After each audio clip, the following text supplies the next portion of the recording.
Hikayat Putri Kuning. Kisah dimulai dari seorang raja bijaksana yang memiliki 10 putri yang berwajah cantik.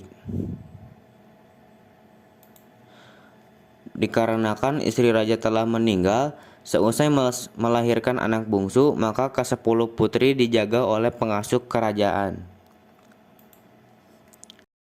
Putri Kuning adalah anak bungsu sang raja dan memiliki perilaku yang paling baik dibanding dengan kakak perempuan yang lainnya. Pada suatu hari, raja akan pergi ke kerajaan lain untuk menjaga hubungan baik antar kerajaan. Sebelum pergi, raja mengumpulkan semua putri untuk menanyakan oleh-oleh apa yang diinginkan oleh mereka. Kesembilan anak perempuan raja menginginkan oleh-oleh yang mahal dan mewah, seperti perhiasan, sedangkan Putri Kuning hanya meminta agar ayahnya kembali dengan selamat. Sepeninggalan raja untuk berkunjung ke kerajaan lain, perilaku ke-9 anak perempuan semakin buruk dan nakal sehingga membuat para pelayan kewalahan. Berbeda dengan kakak perempuan yang lainnya, Putri Kuning sangat rajin untuk mengurus tanaman kesayangan ayahnya. Melihat perilaku Putri Kuning tersebut, kakak perempuannya malah meledeknya. Akhirnya, sang raja pulang. Namun, hanya Putri Kuning yang menyambut raja dengan sangat gembira. Walaupun tidak meminta oleh-oleh, raja tetap membeli kalung batu hijau yang cantik untuk Putri Kuning.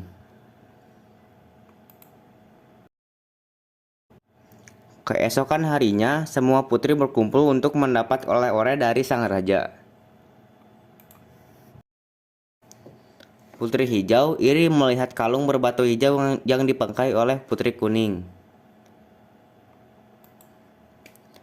Putri Hijau sempat meminta kalung batu hijau, namun Putri Kuning menolak karena itu adalah pemberian dari sang ayah tercinta. Tidak tinggal diam, Putri Hijau mengaduk ke kakak perempuan yang lainnya bahwa Putri Kuning mengambil barang miliknya. Pertengkaran tak kunjung usai, padahal pertengkaran itu hanyalah memperebutkan hal yang sangat sepele, yaitu masalah kalung batu hijau. Hingga Putri Kuning meninggal akibat pukulan dari kakak perempuannya. Putri Kuning dikuburkan dengan sangat rapi agar tidak terlihat oleh siapapun.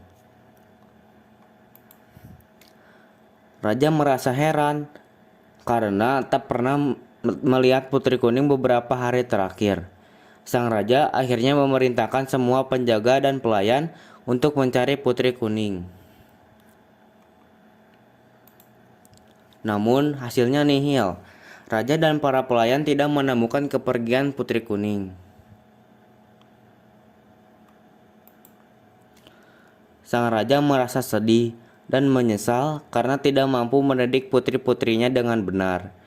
Hingga ia memerintahkan semua putri untuk pergi ke negara seberang agar bisa belajar memperbaiki perilaku mereka yang sangat buruk itu. Suatu hari, di tanah yang menjadi kuburan Putri Kuning, tumbuh tanaman yang baru pertama kali dilihat oleh raja. Tanaman itu diberi nama bunga kemuning karena daun berwarna hijau bagaikan kalung batu hijau, batang seperti jubah Putri Kuning, dan bunga berwarna putih kekuningan dengan harum semerbak. Tanaman kemuning sering digunakan untuk pengharum rambut. Kulit kayunya dapat dijadikan bedak penghalus wajah.